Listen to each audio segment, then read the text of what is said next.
Qui sóc jo és un conte basat en una de les meves cançons.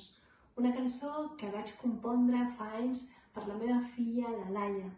La Laia era una nena que es feia moltes preguntes i per això, quan vaig fer una cançó per ella, vaig basar-la amb aquesta pregunta i ella va ser la que la va interpretar quan vam enregistrar el disc. Després aquesta cançó va anar creixent i es va convertir en un videoclip. En aquell videoclip sortia una altra nena, en aquell cas era la Lola, que va convertir-se en la protagonista de la cançó Qui sóc jo.